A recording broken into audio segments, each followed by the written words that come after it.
In last part of this chapter, we have studied about cell. Cell is the basic unit of life. जिस तरह brick होते हैं building में, उसी तरह लिविंग ऑर्गेनिजम्स की बॉडी में सेल्स होते हैं. सेल के बेसिस पे ऑर्गेनिज्म को दो कैटेगरी में क्लासीफाई कर सकते हैं, यूनिसेल्यूलर एंड मल्टीसेल्यूलर. जो एक सेल से बने हुए होते हैं वो होते हैं यूनिसेल्यूलर, और जिनके बॉडी में बहुत सारे सेल्स होते हैं वो होते हैं मल्टीसेल्यूलर. सेल जो है उनका शेप, साइज, नंबर अलग अलग होता है. लार्जेस्ट सिंगल सेल्ड जो है, सबसे बड़ा सेल जो है वो है ऑस्ट्रिच का एग. तो इस पार्ट में हम उसी सेल के बारे में आगे डिटेल में पढ़ने वाले हैं. Cell structure and function. Cell का जो स्ट्रक्चर है, सेल की जो बनावट है वो किस तरह की होती है, और उसके अंदर जो अलग अलग चीज़ें मिलती है सेल में वो क्या काम करती है. See the vast variety of organisms which is present around you. हम हमारे आसपास बहुत सारे अलग अलग वैरायटी के ऑर्गेनिज्म देखते हैं. Plant and animal cell have a number of similarity and differences. Plants और एनिमल के अंदर जो सेल है उनके अंदर कुछ सिमिलैरिटी भी है और कुछ डिफरेंसेस भी है. Just as the organ work for an organism, similarly the organelles present in the cell form different functions of the life. जैसे हमारे जो अलग अलग ऑर्गन जो है हमारी बॉडी में वो अलग अलग काम करते हैं. नोज़ का वर्क है स्मेल करना, स्टमक में फूड का डाइजेशन होता है. हर एक ऑर्गन का अपना अलग काम है. उसी तरह सेल के अंदर जो ऑर्गेनल्स मिलते हैं उनका भी सेल के लिए अलग अलग काम होता है. But all these organisms carry out a number of functions which are same like nutrition, respiration, growth and reproduction.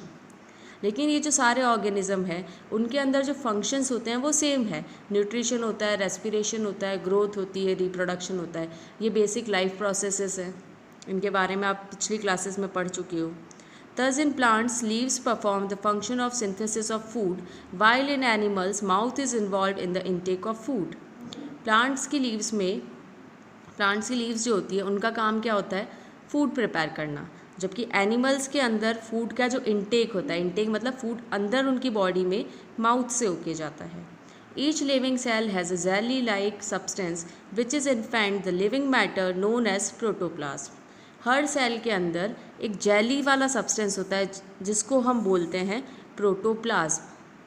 Proto means होता है first and plasm means liquid. तो ये एक लिक्विड होता है जो कि हर लिविंग सेल के अंदर पाया जाता है. The cell therefore has protoplasm surrounded by a cell membrane. तो सेल के अंदर क्या होता है, प्रोटोप्लाज्म होता है और उसके चारों तरफ क्या होती है, एक मेम्ब्रेन होती है, एक बॉर्डर सी कह सकते हैं हम उसको, जिसे बोलते हैं हम cell membrane. All plants and animal cells have 3 parts. हर प्लांट, चाहे प्लांट का सेल हो चाहे एनिमल का सेल हो, सबके अंदर 3 सेल पार्ट्स होते ही हैं. पहला है सेल मेम्ब्रेन जिसको प्लाज्मा मेम्ब्रेन भी बोलते हैं. दूसरा है cytoplasm and third one is nucleus. तो हर एक सेल के अंदर ये 3 पार्ट मिलते हैं. ये कंपलसरी मस्ट हैं, ये पार्ट्स होते ही होते हैं. The outer boundary of the cell is plasma membrane. Cell की जो आउटर बाउंड्री होती है, बाउंड्री आपको पता ही है, किसी भी जगह की जैसे बाउंड्री होती है उसी तरह जो सेल की जो बाउंड्री होती है वो कहलाती है cell membrane. Inside the plasma membrane, cell membrane या प्लाज्मा मेम्ब्रेन दोनों एक ही चीज़ है, इसको हम किसी भी नाम से बुला सकते हैं.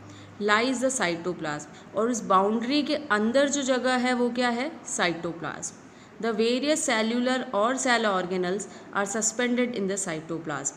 सारे जो भी सेल ऑर्गेनल मिलते हैं सेल के अंदर वो इसी साइटोप्लाज्म में होते हैं. All the activities inside the cell and interaction of the cell with its environment is possible due to these features.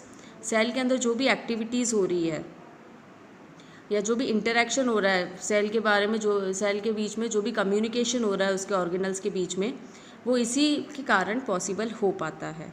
Out of these organelles, nucleus can be seen under a light microscope. We shall now study about these parts one by one, starting with plasma membrane और cell membrane. अब हम cell के अंदर जो भी organelles पाए जाते हैं, जैसे हमारी बॉडी के अंदर अलग अलग ऑर्गन है वैसे ही सेल के अंदर भी अलग अलग ऑर्गेनल्स होते हैं. उनके बारे में हम एक के बाद एक पढ़ना स्टार्ट करेंगे. To perform the different functions, each living organism has many organs. For example, in plants, roots, leaves and stem are the different organs. Similarly, in animals, Stomach, intestine, heart, kidneys and lungs are some of the organs. Different organs perform specific functions. Roots are organs which help in the absorption of water and minerals. Leaves are the organs for the synthesis of food. जैसे हमारी body के अंदर अलग अलग organs होते हैं, हर organ का अपना एक काम होता है. जैसे देखें प्लांट्स में, तो प्लांट्स में क्या होता है, रूट्स, लीव्स, स्टेम, ये इसके अलग अलग ऑर्गन है. और वैसे ही एनिमल्स में भी stomach, intestine, heart, kidney, lungs, ये सारे अलग अलग ऑर्गन हैं. हर ऑर्गन का एक फिक्स काम होता है, स्पेसिफिक फंक्शन होता है. जैसे रूट्स क्या करती है, वाटर और मिनरल्स का एब्जॉर्प्शन करेगी सॉइल में से. लीव्स फूड का प्रिपरेशन करेगी, फोटोसिंथेसिस करेगी लीफ. उसी तरह से हमारे बॉडी के अंदर जो स्टमक है, स्टमक डाइजेशन का काम करता है. लंग्स ब्रीथिंग, सांस लेने में हेल्प करती है. हर ऑर्गन जो है वो और भी कई सारे छोटे पार्ट से मिलके बना हुआ होता है, जिसको हम बोलते हैं tissue. A tissue is a group of similar sales performing a specific function. Tissue क्या होता है, कई सारे सेल्स आपस में जुड़कर अगर एक ही काम कर रहे हैं तो वो क्या कहलाएंगे, tissue. Tissue is group of similar cells. और सेल जो होता है ये बेसिक स्ट्रक्चरल यूनिट है लिविंग ऑर्गेनिज्म में. लिविंग ऑर्गेनिज्म किस चीज़ से बने हुए हैं, सेल से बने हुए हैं. जैसे बिल्डिंग ईंटों से बनती है, वैसे ही लिविंग ऑर्गेनिज्म सेल से बनते हैं. Parts of a cell. To understand about the parts of a cell, let us examine cells both from plants and animals by performing activities 1, 2 and 3. यहाँ पर हमें 3 एक्टिविटी गिवन है. फर्स्ट एक्टिविटी में हम cell के स्ट्रक्चर को पढ़ेंगे onion पील को यूज़ करके. अनियन पील क्या होता है, प्याज जो होता है आपका, अगर आप उसकी एक पतली सी लेयर उखाड़ोगे, जैसे प्याज के ऊपर एक ट्रांसपेरेंट टिश्यू पेपर जैसी एक जो पतली सी लेयर होती है, उसको लेकर उसके ऊपर आयोडीन सॉल्यूशन बेसिकली जो हम टिंक्चर यूज़ करते हैं, हॉस्पिटल जाते हैं तो वो ब्राउन कलर की जो दवाई लगाते हैं वो आयोडीन सॉल्यूशन होता है. उसको जब उस स्लाइस के ऊपर जो लेयर निकाली आपने उसके ऊपर डालोगे और फिर उसको माइक्रोस्कोप के अंदर देखोगे तो आपको क्या दिखेगा, एक छोटे छोटे से स्ट्रक्चर दिखेंगे. जैसे हमने पिछले पेज पर देखे थे अनियन पील का स्ट्रक्चर, बिल्कुल वैसे ही स्ट्रक्चर दिखेंगे. इन स्ट्रक्चर्स को सेल बोलते हैं. सिर्फ अनियन ही नहीं, बाकी जितने भी ऑर्गेनिज्म है, सारे ऑर्गेनिज्म ऐसे ही सेल जैसे स्ट्रक्चर से बने हुए होते हैं. सेकंड एक्टिविटी के अंदर हाइड्रिला लीफ. हाइड्रिला जो है वो एक एक्वेटिक प्लांट है, पानी के अंदर पाया जाता है. अगर उसकी लीफ को लेकर माइक्रोस्कोप के अंदर देखोगे तो आपको इस तरह का स्ट्रक्चर दिखेगा. थर्ड एक्टिविटी, इसके अंदर चीक सेल लिए हैं. चीक सेल हमारे जो गाल के अंदर की तरफ जो सेल होते हैं उसको लिया है. इसको हम जैसे कोई भी कॉटन बड है उसको अगर अंदर की तरफ, मुंह की तरफ, गाल के पास में अगर उसको रगड़ेंगे वहाँ पर तो सेल निकल आते हैं. और उसको जब हम माइक्रोस्कोप के नीचे देखते हैं तो हमें इस तरह से छोटे छोटे ये सेल्स जो हैं वो दिखते हैं, चीक सेल्स.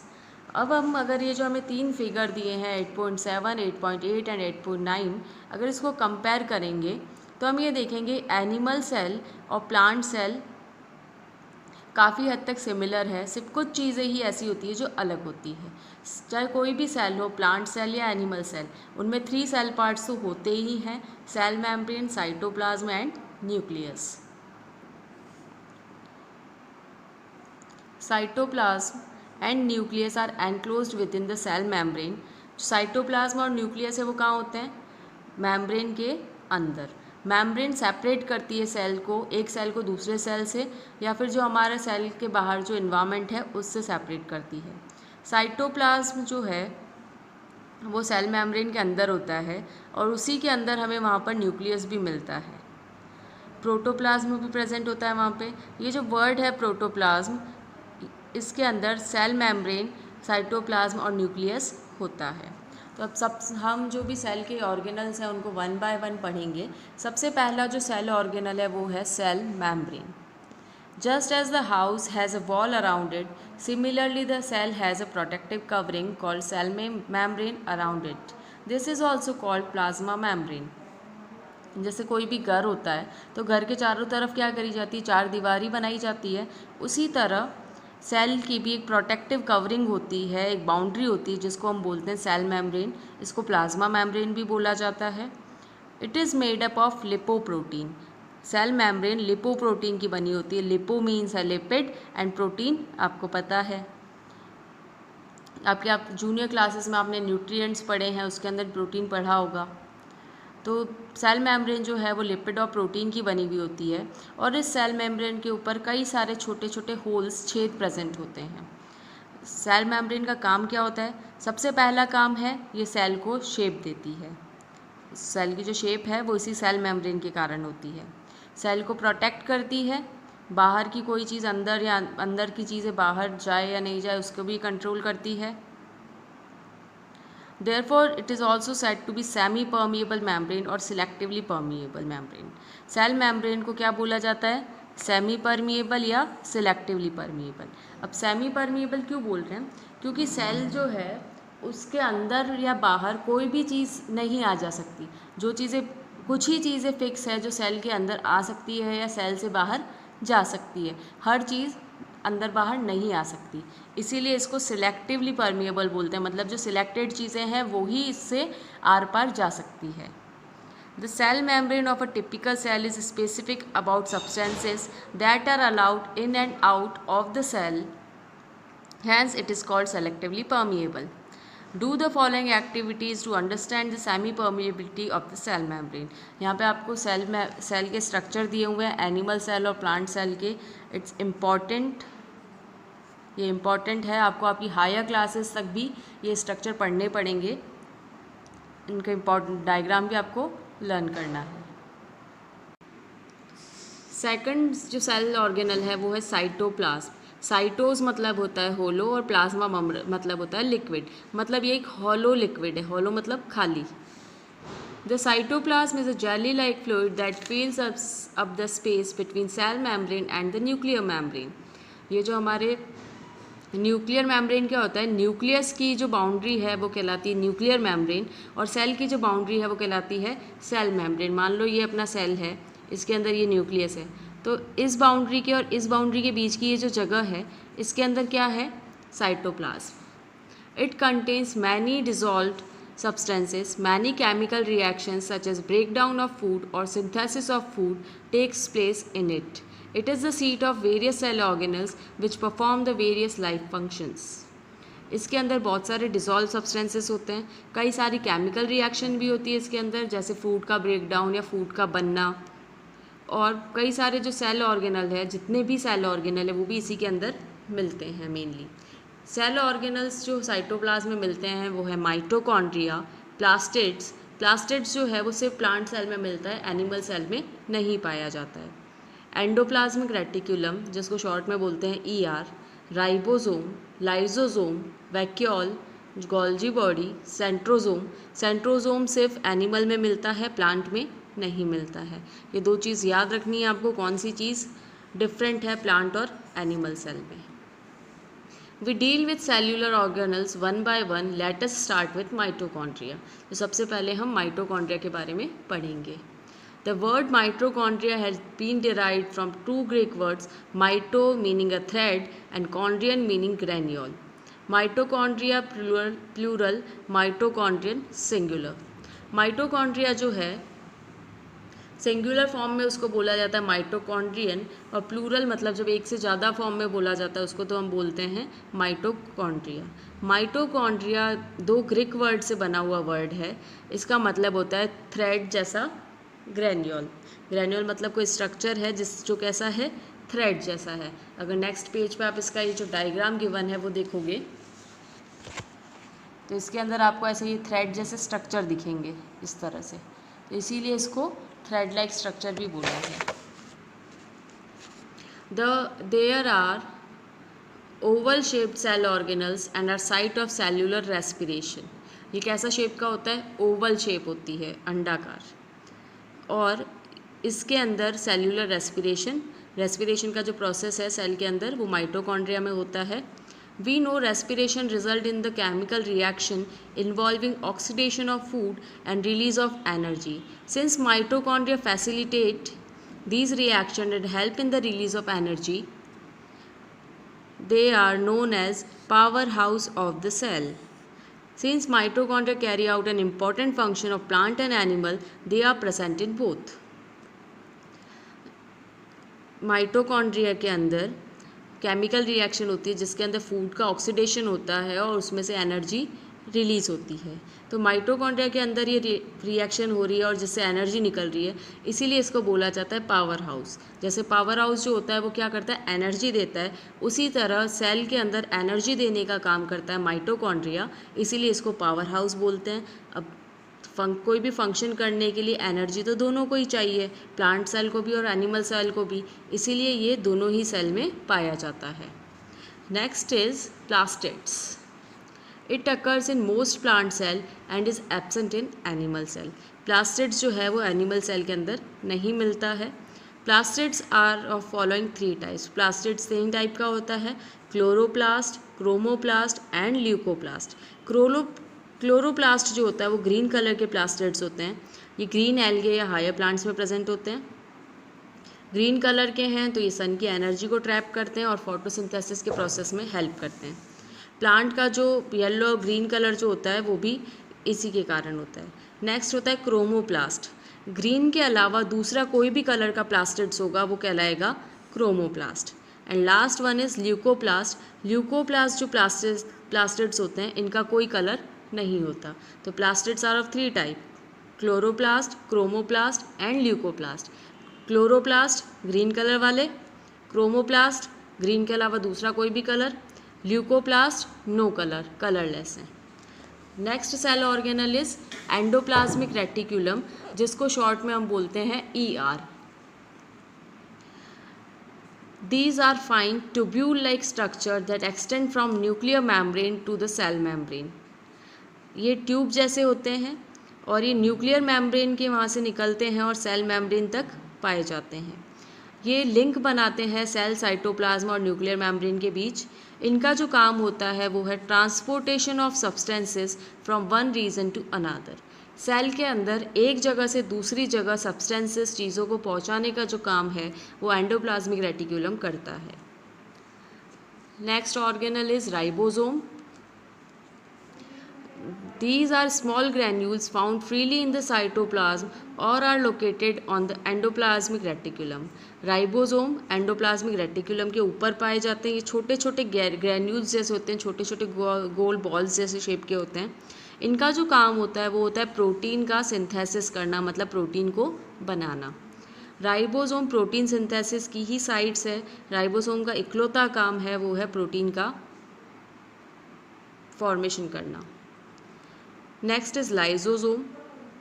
लाइजोसोम के अंदर डाइजेस्टिव एंजाइम होते हैं। डाइजेशन आपको पता है, तो जो एंजाइम डाइजेशन में हेल्प करते हैं वो होते हैं डाइजेस्टिव एंजाइम। ये क्या करता है, एक्सेस कोई भी ऑर्गेनल जो है वो ख़राब हो गया है या जो फूड पार्टिकल्स है या वायरस या बैक्टीरिया है उनको डाइजेस्ट करने का काम लाइजोसोम करता है। और इसको निकनेम इसको क्या बोलते हैं, सुसाइड बैग या सुसाइड सैक।